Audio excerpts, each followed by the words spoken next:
안녕하십니까. 오늘은 증시와 달러화, 유로화에 대한 이야기를 좀 드리겠습니다.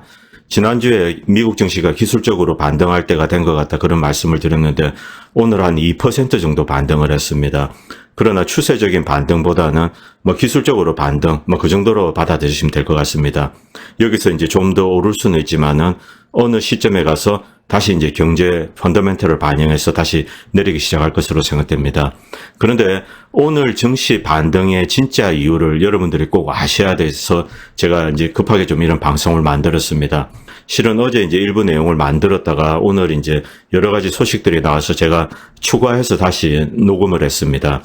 증시 반등 진짜 이유, 독일 2천억 유로 에너지 보조와 유로화 전망, 그리고 미국에 분노한 독일 국민들, 이런 내용으로 이제 시작하겠습니다. 먼저 증시 이야기 잠깐 드리겠습니다. 미국 증시가 2% 정도 올랐습니다. 긴축 완화 가능성, 이런 제목을 달았습니다. 그러나 연준이나 어디에서도 긴축 완화 가능성을 언급한 곳은 없습니다. 글자 그대로 기술적인 반등입니다. 뉴욕 증시 3개월 만에 최대폭 상승. 10년물 이제 국채금리가 오르면 증시가 압박을 받고 밀리는데 오늘은 국채금리가 떨어지면서 주식이 랠리를 펼쳤다. 그리고 이제 일부 투자 전략가는 시장이 과매도 상태이기 때문에 오늘 상승은 놀라운 일은 아니다. 기술적인 반등으로 평가절하 했습니다. 그리고 제가 커뮤니티 방에도 올렸지만 이 스위스 은행인 이제 크레딧 스위스와 도이치방크, 이 CDS 크레딧 디폴트 스왑이 크게 오르면서 이제 이 트윗에서 이제 좀 루머 공작이 있었던 것 같습니다. 요즘 트윗을 보면은 여러 가지 이제 투기 세력들이 어떤 특정 상품에 대해서 암호화폐라든가 다치코인 이런 데 몰려다니면서 이제 바람을 잡습니다.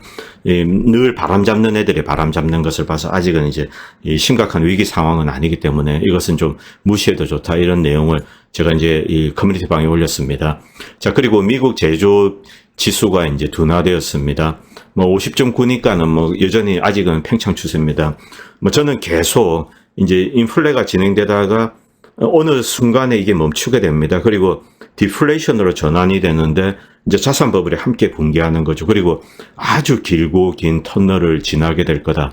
이런 생각을 계속 고수하고 있습니다. 어쨌든 이 제조업 지수가 하락해서 미국 연준이 이제 긴축을 완화하는 것이 아닌가, 이런 전망을 그냥 시장이 이제 좀 뭐라 해야 될까, 자의적으로 내놓은 겁니다. 자의적으로 내놓은 겁니다. 그리고 유가가 상승했기 때문에 오펙에서 이제 감산을 했습니다. 100만 배럴 감산을 했기 때문에 당연히 이제 에너지주는 동반 상승했습니다. 그런데 여기에는 좀 진짜 이유를 우리가 이제 들여다볼 필요가 있습니다. 이 진짜 이유가 조금 이제 의미심장한 것들이 몇 개 있습니다. 이제 낙수 효과 때문에 경제가 살아난다, 이런 어떤 교조적 띠어리에 의해서 이제 무리하게 이런 짓을 추진을 했죠. 그래가지고 금융시장이 아주 이제 냉정하게 반응했습니다. 파운드화는 폭락하고, 영국 주가지수도 폭락하고, 그리고 영국의 이제 국채금리는 이제 가파르게 치솟고요. 여러 가지 안 좋은 소문이 도는 상황에서 일단은 이제 여기서 빠져나왔습니다. 그런데 가장 큰 이유는 독일의 에너지 보조금입니다. 사실 오늘 미국 증시가 크게 상승한 것도 이것과 연관이 있습니다. 그동안 이제 독일에서는 천연가스 값이 크게 올랐습니다. 독일의 이 전기 생산 중에 한 50%는 리뉴어블 에너지입니다. 풍력이라든가 여러 가지 이제 재생 에너지죠. 태양광이라든가요. 그래서 이 전기 생산 자체는 독일은 이제 크게 염려가 없습니다. 천연가스로 가스 터바인을 돌려서 아니면 이제 석유를 떼어서 이 전기를 발전하는 거, 이것은 10%밖에 되지 않습니다.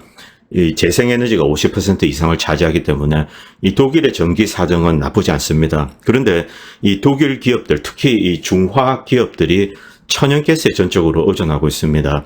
이 대한민국 같으면 이제 포항제철을 예를 들겠습니다. 포항제철 같은 경우 여러분들 많이 아실 텐데 코크스, 석탄을 가져와서 이제 어떤 식으로 가공을 하는 거죠. 쪄서 코크스를 만들어서 그것을 떼워서 용광로를 이제 이 불을 뗍니다. 그래서 이 철광석을 녹여서 샘물을 만들게 되죠. 물론 전기업체도 이제 따로 있지만요. 그런데 독일은 대부분 이제 이 가스 터바인, 이 블래스트 퍼니스, 그러니까 이 가스로, 천연가스로 불을 떼서 철광석이라든가 고철을 녹여서 샘물을 만들어서 하게 됩니다. 독일은 전 세계에서 가장 sophisticated한 어떤 철강 제품을 만들어내는 것으로 유명합니다. 저도 이름을 까먹었는데 티센, 크룹 그런 겁니까? 자, 여기 이 독일에서 이제 천연가스 가격이 상승함에 따라 중화학공업, 독일에는 중화학공업이 엄청난 포션을 차지하고 있습니다.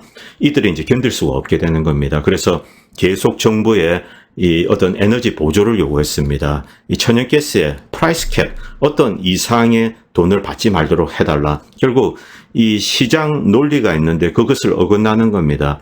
근데 이제 마켓 프라이스가 150불입니다. 누가 150불에 사와서 이 비즈니스 섹터, 이제 제조업 쪽에 100불에 팔아야 됩니다. 바로 이런 것을 요구를 했던 겁니다. 이런 요구는 계속 나왔었습니다. 그런데 EU 리더들, 이제 유럽의 이 정치 지도자들입니다. 이 재무를 담당하는 사람들이 아닙니다. 일단 정치 지도자들이 동시다발적으로 여기에 대해서 이제 이야기를 했습니다. 야, 이제 비즈니스가 다 죽게 됐다. 이 천연가스 가격을 그대로 이제 이 제조업에 적용을 하게 된다면 경쟁력을 상실하게 됩니다. 그래서 기업이 떠날 수도 있고 실업이 발생합니다. 그래서 이제 EU의 정치 지도자들은 순전히 정치적인 논리로 이 에너지 보조금을 달라고 했습니다. 물론 이 에너지 보조 안에는 비즈니스 섹터로 가는 것도 있지만은 이제 우리 일반 가게로 가는 게 있습니다. 여러분들 이제 방송에서 보셨겠지만 이 전기세 청구서를 받았는데 뭐 10배가 나왔다 이런 거 보셨을 겁니다. 그런데 대부분의 유럽 가정들은 그런 것을 받아도 내지 않았습니다.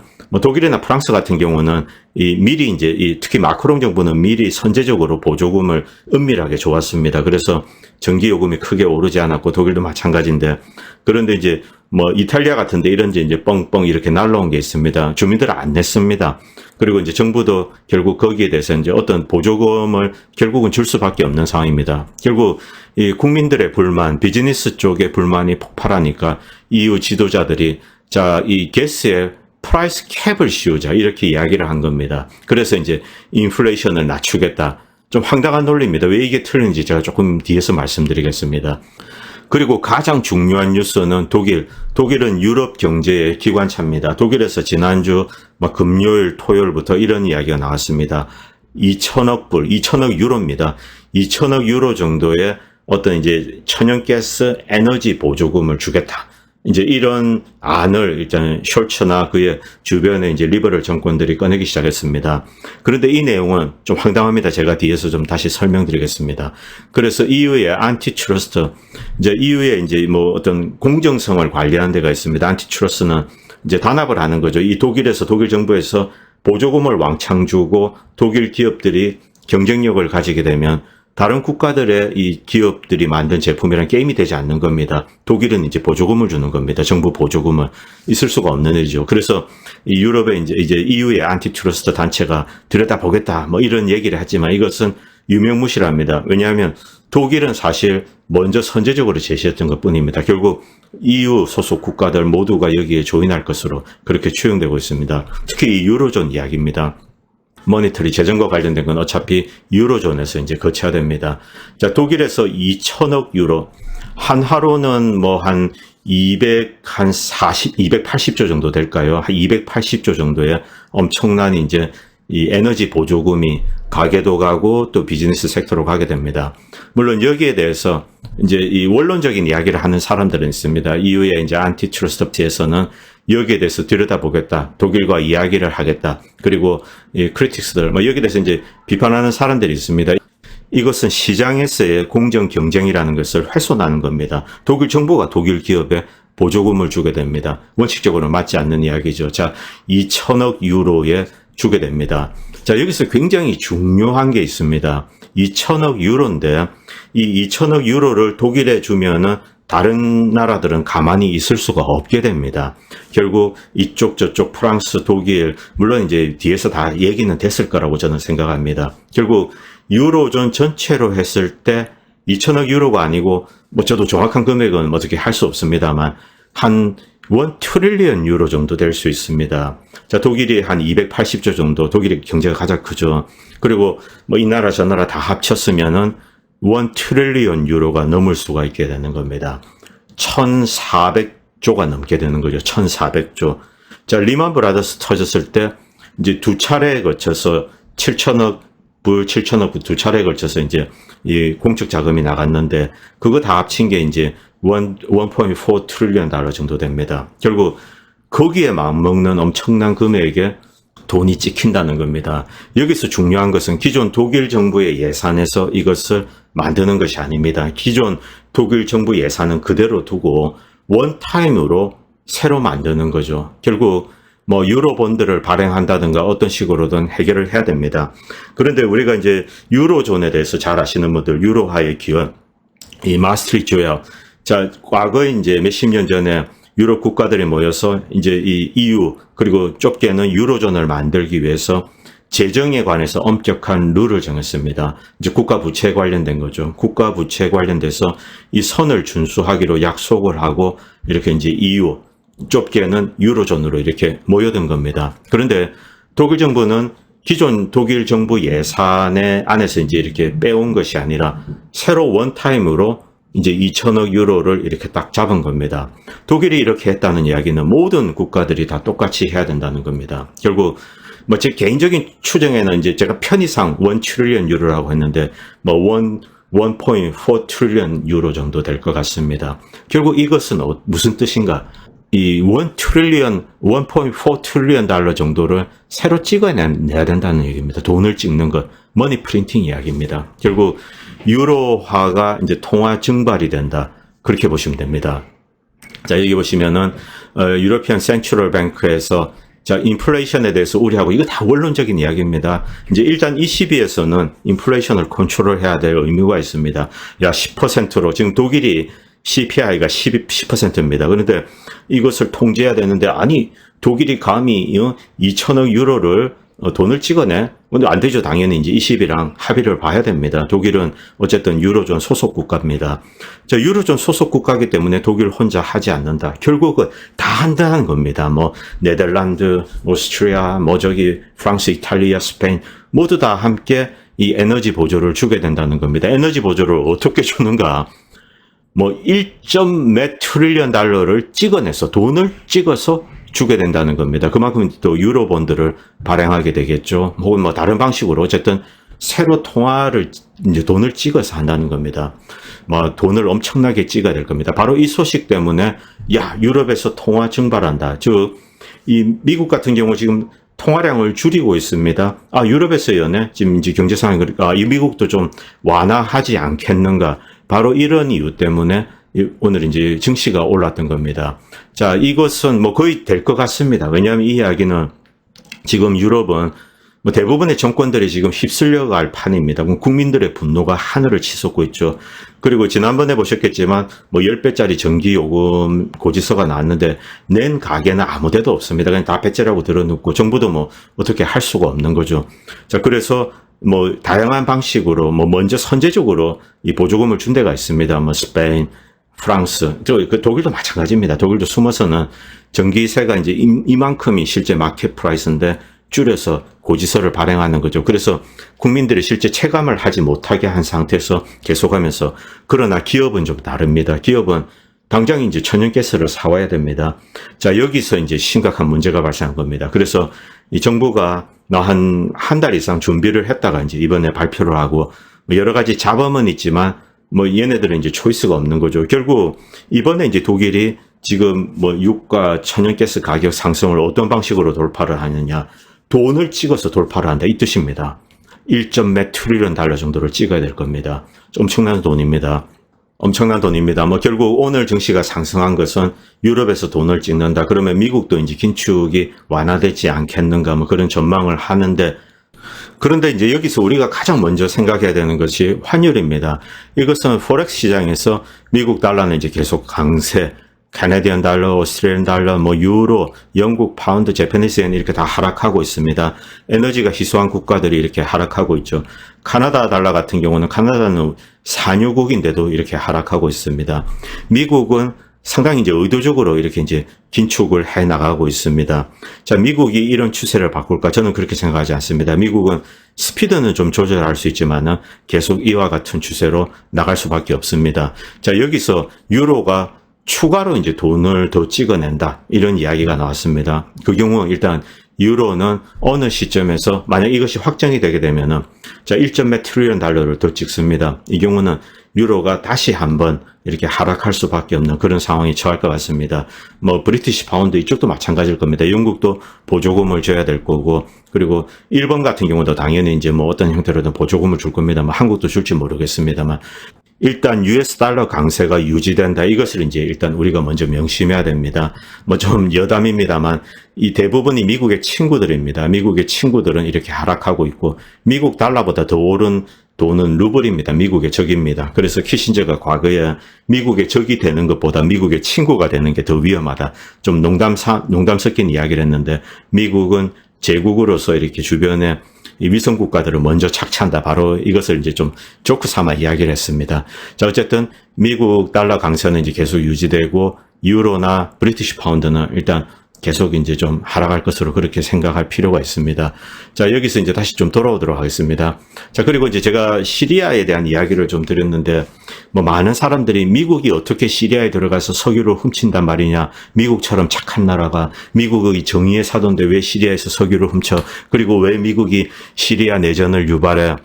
참, 이 한국 사람들은 이게 뭐 많이 알아요. 미국 사람들은 외국에 뭐 시리아가 어디 붙어 있는지도 모르는 사람들이 많은데 한국 사람들은 아는데 문제는 한국 사람들은 이 조선일보나 아니면 조금 공부 잘하는 사람들은 미국 신문 주류 언론에 나온 것만 그것만 알고 이제 그게 사실인 것처럼 이야기하고 있습니다. 미국이 10년 전에 시리아 내전을 일으키고 그리고 지금 시리아에 쳐들어가서 2013년에 이제 시리아 영토 유전지대를 장악을 했습니다. 그리고 시리아 석유를 훔쳐서 무려 한 8년 동안 석유를 훔쳐서 팔아먹는 게 그게 미국입니다. 자, 왜 그렇게 했을까? 시리아가 눈에 가신 거죠. 미국과 이 아랍연맹, 이제 사우디아라비아나 이쪽 카타르는 이렇게 이제 천연가스 파이프를 연결해서 유럽으로 연결하려고 하고 있습니다. 그런데 이 러시아나 이란 같은 경우 이란에서 이렇게 이제 거쳐서 이라크, 시리아 이쪽으로 보내서 이제 유럽으로 가는 겁니다. 이 라인을 선으로 하는 거죠. 바다 거쳤어요. 결국 시리아가 그 길목에 있는 것입니다. 그래서 이제 시리아 아사드 정권을 무너뜨리기 위해서 미국이 시리아 내전을 유발한 겁니다. 좀 뭐 제가 이런 거 하나하나 참 설명을 드리면 참 답답한데, 자, 다시 참 독일로 돌아가겠습니다. 이 더글라스 맥그리거 대령도 이런 이야기를 했습니다. 자, 여기서 이제 누가 했는가, 뭐, 이런 이야기가 많이 나왔습니다. 이 맥그리거 대령이 재미있는 이야기를 했습니다. 누가 할 수 있는가를 먼저 거론해야 된다.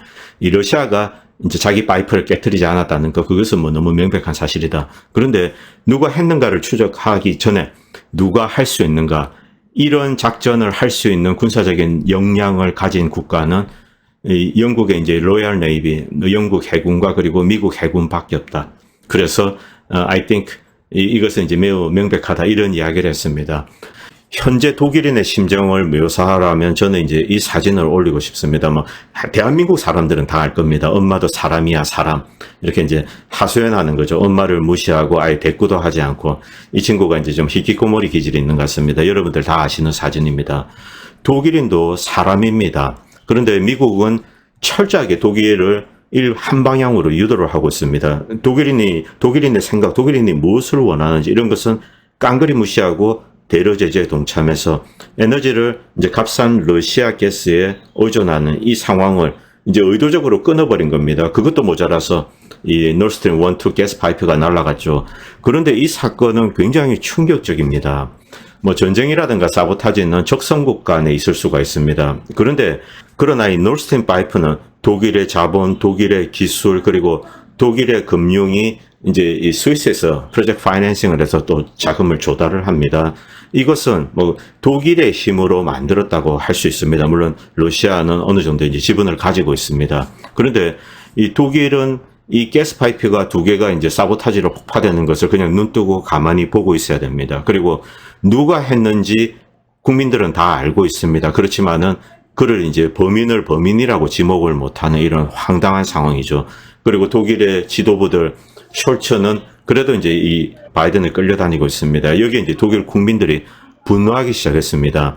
자, 이 사건은 굉장히 중요합니다. 제가 누차 이야기를 하지만 미국이 힘이 강해서 패권을 진 게 아닙니다.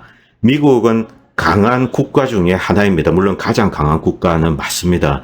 미국의 진정한 힘은 전 세계 동맹과 우호국들을 모아서 어떤 이제 미국의 명분이 있습니다. 그 명분 하에 전 세계에 이제 힘을 모으는 겁니다. 그리고 어떤 방향으로 유도하면서 미국의 전략을 실행해 나가는 겁니다. 그런데 미국이 만약에 타락한다. 그리고 미국이 다른 이제 동맹국이나 친구들의 이해를 깡그리 무시하고 자기만의 이해를 고집한다. 어제 같은 경우 이 블링컨은 이번 사태를 굉장한 기회라고 이야기를 했습니다. 미국의 LNG 가스를 독일에 수출할 것. 그래서 독일이 분노하기 시작한 겁니다. 독일 상공인들, 이 독일 국민들이 이 공중파 TV에 나와서 노골적으로 미국과의 관계를 끊어라. 이제 폭발하기 시작한 거죠. 미국에 대해서 반미 감정이 지금 이 독일에서 소용돌이 치고 있습니다. 현재 독일에선 이런 해시태그가 이제 트윗에 이렇게 돌고 있다고 합니다. 크릭세르클레룽입니까? 독일어로 제가 발음을 까먹었는데. 자, 이것은 이 전쟁 선언을 이야기한다는 겁니다. 즉, 미국이 독일에 선전포고를 했다. 또 이것 이외에도 미국을 제재해라. Sanction USA. 이런 해시태그도 지금 이제 독일에서 트윗에서 이렇게 광범위하게 돌고 있다고 합니다. 도대체 독일인들이 어떻게 생각하고 있을까? 독일인들 대부분은 러시아가 이 파이프라인을, 자기 파이프라인을 사보타지 하지 않았다. 그것을 잘 알고 있다. 그리고 독일의 여론조사 기관이 여론조사를 했는데 무려 90%의 이 독일 국민들이 미국을 범인으로 지목을 했습니다. 미국에 대해서 이 독일인들이 크게 각성을 한 겁니다. 그런데 독일인만 각성한 것이 아닙니다. 전 세계인들이 각성을 하는 것입니다. 자, 독일은 미국의 맹방입니다. 대한민국, 일본 역시 모두 미국의 맹방이자, 자, 우리는 미국을 친구로 생각했습니다. 그런데 친구에게 가혹한 고통을 야기를 하고 있습니다. 친구가 뭐 경제적으로 파산 상태에 갈 수 있도록 미국이 오히려 그런 방향으로 유도를 하는 거죠. 자, 참 미국의 LNG 가스를 팔기 위해서 뭐 그 다른 목적이 있을 수 있습니다만 그것은 배제하겠습니다. 여기에 이제 전 세계인들이 눈을 뜬 겁니다. 자, 이런 상태가 이제 전 세계인들에 알려진다. 그러면은 전 세계인들은 물론 미국을 두려워합니다. 미국이 항공모함 몰고 와가지고 또 이제 두들겨 팔 수 있죠. 그러니까 벌벌 떨면서 미국이 시키는 대로 할 수는 있습니다. 그러나 미국을 친구로서 받아들이지 않게 됩니다. 이것은 미국에게 심각한 데미지를 이제 미래에 야기하는 겁니다. 미국은 주변에 둘러봤는데 자기를 무서워하는 사람들은 전부 있습니다. 그러나 날 친구로 생각하는 사람은 아무도 없다는 거죠. 이러다가 어느 순간에 이제 미국이 어려움에 처하는 순간이 있습니다. 뭐 자연재해가 올 수도 있고 여러 가지 일이 일어날 수가 있죠. 그때 이들 미국을 두려워했던 모든 자들은 미국을 그냥 벌떼처럼 달려들게 됩니다. 미국에 이제 손가락질하고 욕을 퍼붓게 되는 거죠. 그때 미국의 패권이 몰락하는 겁니다. 자, 과연 미국이 어떻게 이 데미지 컨트롤을 할 수 있는가?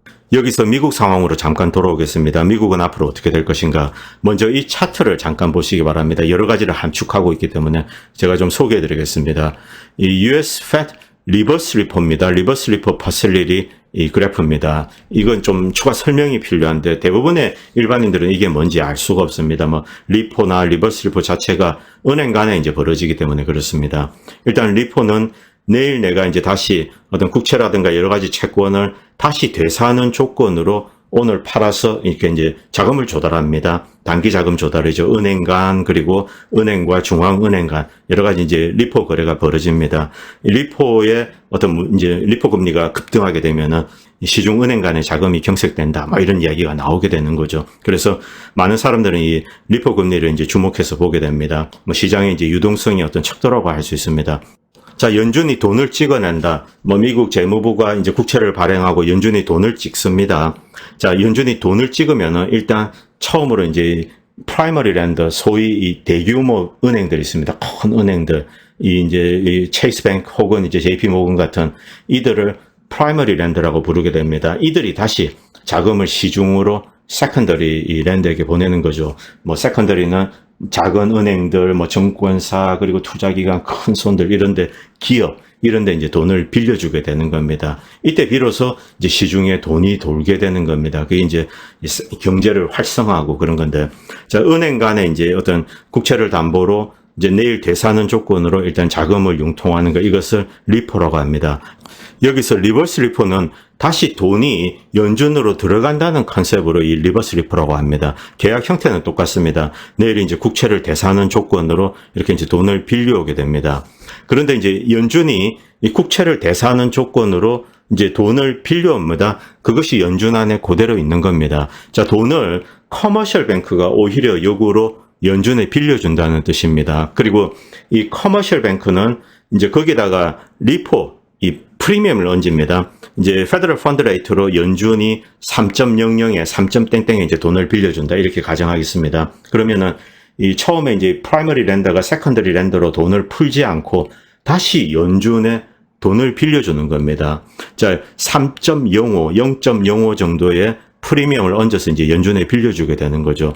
그 경우 달러가 연준으로 들어가게 되는 겁니다. 즉, 풀었던 돈이, 시중에 풀었던 돈이 연준으로 다시 들어간다는 겁니다. 뭐 리포 계약은 매일 이렇게 갱신되면서 어쨌든 이 채권은 그대로 이제 나온 상태로 유지가 되지만, 자, 미국 재무부에서 채권을 발행했는데 미국 재무부가 그것을 되사서 돈을 갚고 없애버린다, 이게 아닙니다. 변제하는 게 아니고 미국 재무부가 발행한 채권은 그대로 존재하고 돈만, 자금만 연준으로 가는 겁니다. 그리고 연준에 이렇게 2021년부터 쭉 쌓이게 된 겁니다. 자, 과거에 전례가 없던 일입니다. 이 리버스 리포는 보통 이제 시중에서 자금을 빨아들일 때 사용하는 일종의 이제 스킴입니다. 그런데 이게 계속 쌓이고 있습니다. 지금 2.5 트릴리언 달러 정도, 전례가 없는 수준입니다. 여러분 과거에 보시면은 그동안 이제 이렇게 쭉 돈을 풀고 또 다시 회수하고 이런 일이 반복되었지만 이렇게 치솟은 적은 없습니다. 전대미문의 일입니다. 그만큼 많은 돈을 찍어냈기 때문에 그런 겁니다. 여기서 재미있는 것은 프라이머리 렌더, 이 대형 은행들은 페더럴 펀드 레이트 연준에서 3.땡땡의 돈을 빌리는데, 자, 리버스 리포를 할 때는 3.05를 붙이게 됩니다. 0.05 정도 이자를 먹게 되는 겁니다. 자, 이 2.5 트릴리언 달러, 엄청난 금액이죠. 시중의 대형 은행들은 가만히 앉아서 동장사하면서 무위험으로 이렇게 이자 수입을 누리고 있다. 자, 이것도 사실 좀 황당한 겁니다. 바이든이 미국의 초대형 은행들에게 많은 특혜를 베풀고 있다. 무위험 특혜를 베풀고 있다. 그렇게 해석할 수도 있습니다. 그것은 이제 또 하나의 부작용입니다. 자, 이것은 이제 몇 가지로 해석할 수 있는데, 첫 번째는 일단 이제 전문가들이 나와서 점잖게 이야기하는 거죠. 미국 정부와 연준이 무책임하게 돈을 찍어냈다. 연준은 무책임하게 돈을 찍고 미국 정부는 무책임하게 돈을 썼다. 이렇게 이제 점잖게 비판할 수 있습니다. 그리고 두 번째는 좀 이제 약간 음모론적인 건데, 미국 정부와 연준이 짜고 글자 그대로 시중의 인플레이션을 artificially 조장했다. 그렇게 이야기할 수 있습니다. 인공적으로 이렇게 이제 인플레이션을 만들게 되고, 그것을 이제 다시 이제 지금 축소한데 패대기 치는 거죠. 자, 여기에 대해서 여러 가지 음모론이 있는데, 그건 좀, 그것까지 거론하면 좀 골치 아프니까 그건 제 배제하도록 하겠습니다. 무책임하게 돈을 찍고, 또 미국 정부는 그 돈을 빌려와서 또 무책임하게 닦아쓰고, 자, 리버스 리포로 막대한 규모로 쌓는데, 이것은 앞에서 말씀드렸듯이 미국 국채가 사라진 것이 아닙니다. 시중에 그대로 장부상이 존재합니다. 즉, 미국 정부의 빚은 줄지 않는 상황에서 시중의 유동성만 이 연준으로 들어가고 있다. 황당하죠. 이 인플레이션과 싸우는 명백한 스킴은 맞는데, 이것이 이 정도로 쌓여간다는 것은 뭔가 심각한 문제가 있다. 미국 정부 재정 건전성에 심각한 의심을 할 수가 있는 겁니다. 미국 정부의 부채는 줄지 않은 상태에서 이 달러만 이렇게 시중에서 리퀴디티만, 유동성만 빨아들이게 된다는 거죠. 이 리버스 리포가 이렇게 쌓이는 과정을 제가 이제 쉽게 설명드리면은, 자, 이 재무부에서 이제 채권을, 이제 국채를 발행을 합니다. 돈을 빌리는 거죠. 미국 정부가 그 돈을 빌려서 어디다 엄한 데 씁니다. 바이든 정부가 엄청난 돈을 막 뿌려대면서 썼죠. 그런데 미국 정부는 그것을 갚지 않습니다. 미 정부 채권은 그대로 이제 돌면서 대신에 시중에 떠돌고 있는 유동성만 이렇게 이제 이 연준이 빨아들이게 됩니다. 그리고 이 리포 계약을 계속 경신하면서 이것을 이제 추가로 들어오는 것도 계속 이렇게 쌓아 나가는 거죠. 이게 무려 2.5 트릴리언 달러입니다. 미국 정부가 빚도 갚지 않는 상태에서 계속 방만하게 돈을 쓰고 있다는 것. 그것이 첫 번째 이유. 두 번째는 이와 같은 방식으로 일단 연준은 인플레이션과 싸우면서 이제 유동성을 빨아들이고 있다. 긴축이 진행되고 있다. 바로 이 두 가지가 있습니다. 자, 이 두 가지 모두 사실은 안 좋은 것을 의미합니다. 긴축이 진행되고 있고, 미국 정부는 이만큼 이제 방만하게 쓰고 또 돈도 갚지 못하고 이러고 있는 겁니다.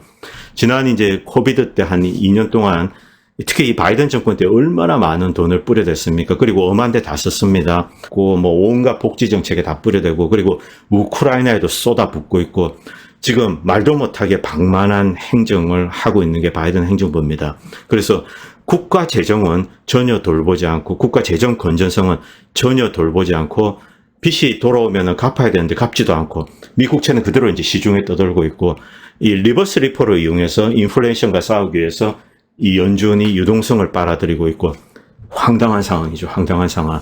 자, 이것은 미국 정부의 재정 건전성이 갈수록 악화된다는 뜻입니다. 미국의 공공부문의 부채는 뭐 이것저것 다 합치면 뭐 메디케어, 메디케이드, 소셜 시큐리티 이런 거 다 합치고 연방 정부의 빚, 지방 이제 주정부의 빚 이런 거 다 합치면은 31 트릴리언 달러 정도 됩니다. 여기서 뭐 지난 바이든 때 이제 얼마나 늘었는지도 저도 잘 모르겠습니다. 자, 미국이라고 결코 좋은 상황은 아닙니다. 자, 앞에서 이제 유럽과 미국을 이렇게 대비를 했는데 미국은 바이든 때 이제 이미 엄청난 돈을 2021년 이때 많이 이제 찍어서 풀고 온갖 방만하게 썼습니다. 자, 이제 그것을 다시 이제 회수하는 과정이고, 자, 유럽 같은 경우는 미국보다는, EU 같은 경우는 미국보다는 이제 좀 덜 방만하게 돈을 찍었을 겁니다. 그런데 이제 더 이상 견디지 못해서, 뭐, 그냥 엑시스텐셜한 위기입니다. 자, 원유도 없고, 뭐, 천연가스도 나오지 않고 이런 데서 수입을 해야 되는 상황에서 에너지 비용은 급상승했습니다. 그리고 이제 민간 가게나 기업들은 나자빠질 상황이죠. 그들을 살리기 위해서 이제 이 EU 정부들이 나서서 국가 재정에 이제 데미지가 감에도 불구하고 돈을 찍어서 이제 이 에너지 보조를 준다 이렇게 해석하시면 됩니다. 그런데 이것이 나중에 또 미국과의 무역에도 문제가 될 수 있습니다. 미국은 외국 기업이 그 나라의 정부의 보조금을 받고 거기서 만들어진 제품을 수출한다. 이 경우에 이제 뭐 슈퍼 301조는 여러 가지 이제 무역 제재를 가할 수가 있습니다. 자, 지금 뭐 전 세계가 상당히 심각한 상황입니다. 미국 정부의 재정 건전성도 악화되고 유럽도 이제 막장으로 치닫고 있는 거죠. 뭐 이 와중에 사실은 수혜를 누리는 것은 분명히 이제 중동